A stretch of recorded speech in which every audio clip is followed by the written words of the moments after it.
Hey, and thank you so much for joining me again for another video. Today is Wednesday, January the 3rd. We are in day three of 2024, and these days are not slowing down for anybody. They're just going to keep on going.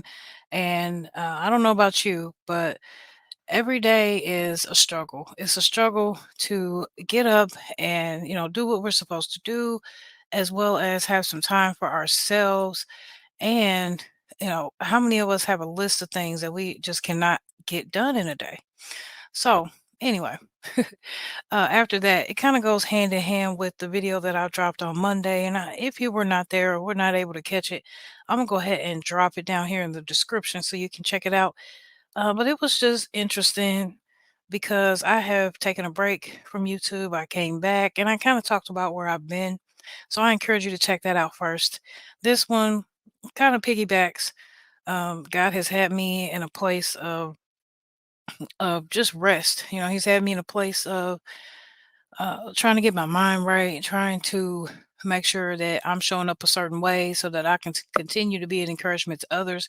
Because even when I don't feel like it, I still got to get up and I still have to get things done. Right. That video that I've linked down in the description is going to talk about where I've been. It's also going to give you some encouragement, to maybe even go there for yourself because we're in a world that is so busy. There's so many distractions going on around us that a lot of us don't really make the time to get closer to Christ the way that we need to. And, whether we believe it or not, whether we want to or not, we are living in our last days. And that's interesting because I just finished a movie. I think it was called The Rapture.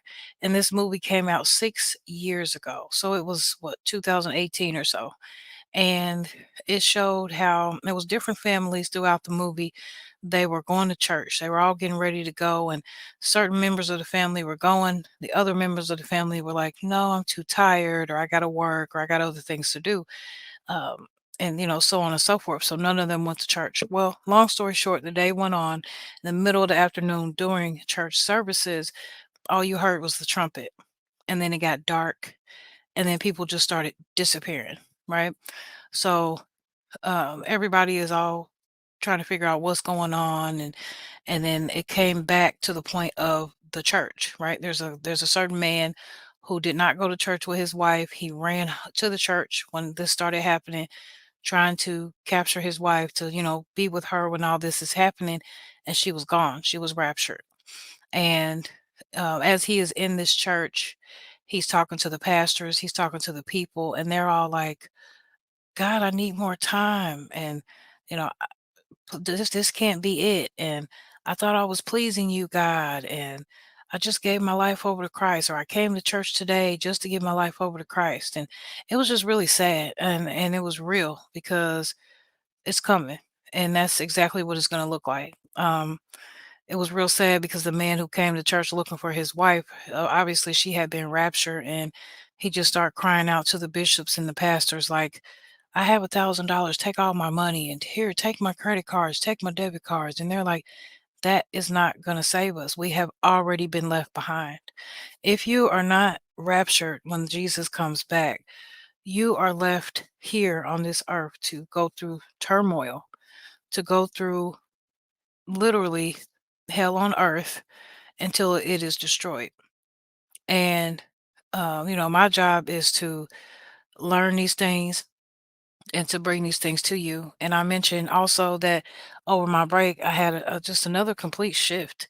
And I thank God for that. And as that shift happened, I'm here and I'm bringing it to you. But I'm always going to put God in the mix because He is in everything. And my assignment has been to spread the word of God and to try to bring souls closer to Him. So I just pray that you be encouraged, and I pray that you are ready for the ride because there is an outpour of what God is doing in my life, and it's coming to you because we're all out here together. We're all going through different things. Nobody's better than anyone else, and this walk is hard. We can continue to try to get better, but we'll never get to where we really want to be. The best we can do is endure and stick together while we go through it. So I had to over the last when I was on break for 3 weeks or so, I came to the conclusion that I was depressed. And I didn't come to this conclusion on my own. It was God who showed it to me. He showed it to me in a way that I was just tired. I was tired of showing up.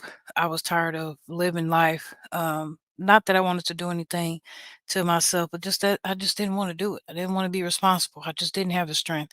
And that's because, as much as I read and pray and get at the foot of the Lord, I wasn't I wasn't giving him my all. I wasn't really giving him that because I was distracted, you know. And so when I finally decided that I was done and that I wanted to get up, get out of this slump that I was in and do something about it, it wasn't easy. But it also taught me um, to push through when you feel not only seasonal depression, but any kind of depression, to push through and to um, get out of that place of being alone or making yourself alone, right? Because you're not really alone. We all got somebody, and we always have Christ, so we're never alone. But for whatever reason, I just wanted to be by myself, so I had to pull myself out of that. And as I started to do that, I started to carry on and hide it. I still had some areas that I needed to work on, and instead of taking the time to really dig into those areas and figure out what was triggering me to make me not want to do anything, I simply just kept going and just kept pushing it on the back burner and pushing it on the back burner. And it just got so bad. So here we are. I just want you to know that seasonal depression is real. It's a really sad illusion, I would say. It's all in our mind. It's a really negative term. It's a negative concept because it just affects how you feel. It affects how you feel because the seasons are changing. And normally, seasonal depression is a trigger for sadness. Um, there's less sun, it's colder, there's shorter days, and a lot of things. A lot of people need these things in order to be happy, in order to have energy, versus whatever it is that's going on outside right now because we are in a different season. So, what I've come to realize is that the problems that I thought that I had were not really even problems at all. So, what I've been telling myself and trying to encourage others is that what we think and what we say and what we believe comes to be true. It comes to become a cycle, right? So, if I didn't feel like getting up and cleaning up, and I told myself that I just don't feel like it or I just don't feel good, then I'm just never going to do it. But once I actually got up and decided to pick up my room, I felt better. Once I decided to actually eat something, I felt better. And once I started to tell myself that in my mind that I can't just lay around, I can't just not clean up the kitchen, or I can't just not do what I need to do because I'm feeling bad, then that's when I really started to fight against it. And because I told myself that in my mind, I spoke it over my life. I made it so. So, what we got to do is we got to fight against negative thoughts. And if you just think about the fact that a lot of the things that we're trying to obtain, or a lot of the things that we're trying to do, are not even really necessary. Like, why don't we just do what God tells us to do? Why do we always have to make a list or jump the gun or, wish for this and that, and then not just sit still and wait for his voice? Just having the thought of wanting to do something, wanting to get something done, actually gives us the chance to make it happen. So, if we just give God that same chance, right? The same thought that we give our business or whatever, well, why not give that same thought to Christ and believe in Him? Give Him the chance to actually show up because He always will. And once He does, then, there's never leaving. He's never going anywhere. Just want you to be encouraged to know that one decision, to even take a step could actually change whatever you're feeling, whatever that depression cycle is that's going on. It could make it all go away. And, it doesn't happen often, but it's possible. Especially if you stick to it. If you stick to trying to keep the negativity out of your mind and keep things positive, and giving people the benefit of the doubt and giving situations the benefit of the doubt, because God doesn't give us more than we can bear, right? He's a great gentleman. He wouldn't give us more than we can handle, because he loves us, and he wants us to get back to salvation with him. So he would never do that to us. um, just stay encouraged, knowing that there's a challenge in everything. And you know if you weren't challenging yourself, then you wouldn't be doing anything at all.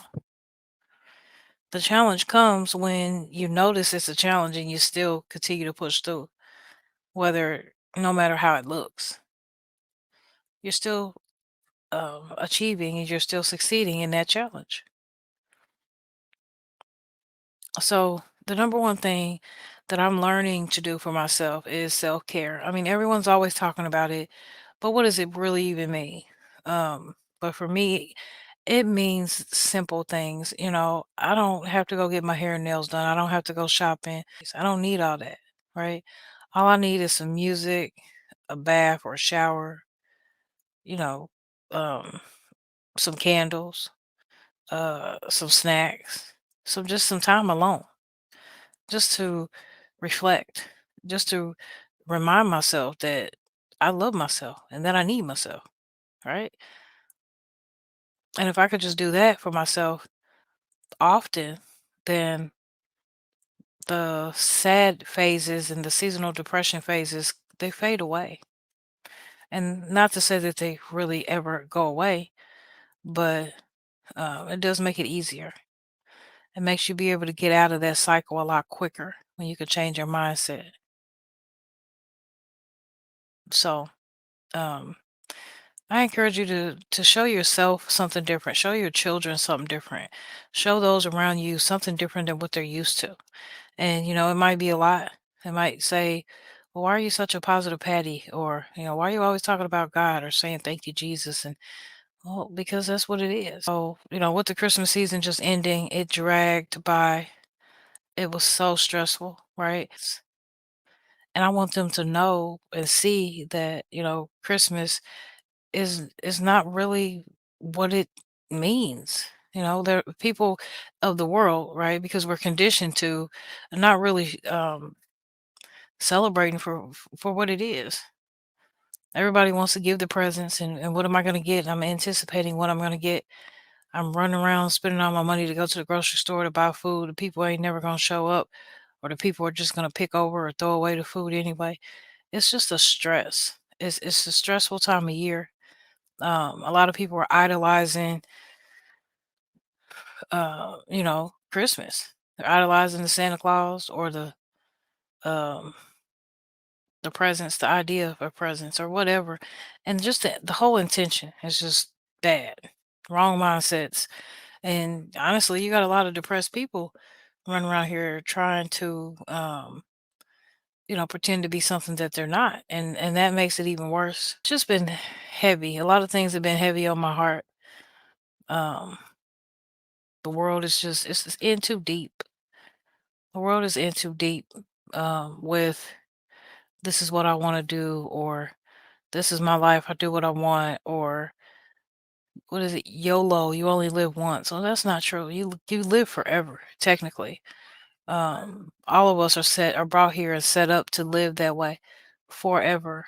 But a lot of us don't know that. We struggle with sin. It's a continued struggle. And if you don't continue, put yourself back at the foot of the feet of the Lord, then when that time comes, you'll be left. So my heart is just heavy. It's heavy for that. I'm on a mission. I'm on a mission to let you know what it is, what it really is. And using myself as a vessel. So much evil going on in this world that the only thing we can do is, just draw closer to Christ and understand what it is that He wants us to do while we're here. We don't have much time left. But in the meantime, in between time, let's love on our family. Let us, learn how to give them some grace, the benefit of the doubt. Learn how to love them the right way. And that's more than materialistically, more than buying them a bunch of stuff. Let's spend some time with them. Let's teach them a new skill. You know, let us go through the Bible with them. Let's do Bible study together, depending on how old your child is. And then again, even as they become adults, don't let them go. Don't stop praying for them. Think about when you were coming up, however old you might be. You just knew.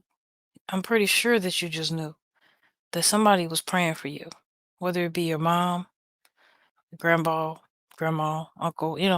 There was someone always praying for you in the elder group of your family. Because had there not be, then you wouldn't be here. You see, our ancestors, those of ahead of us, even my mom, now I can think of, that is, recently passed away within the last few years, but still, she was 70 some years old. So that just goes to show you the wisdom that they had. They knew that they had to sit down and set up a routine with God and make it make sense to Him in order for things to start unfolding in their lives and lives of whoever they're praying for. So I thank you. I thank you so much for listening to me. It's been awesome. And I pray you leave me a comment. Just let me know you were here. Check out video number 1 in the description. And I will see you back here soon again for another video like this. Stay blessed. Bye bye.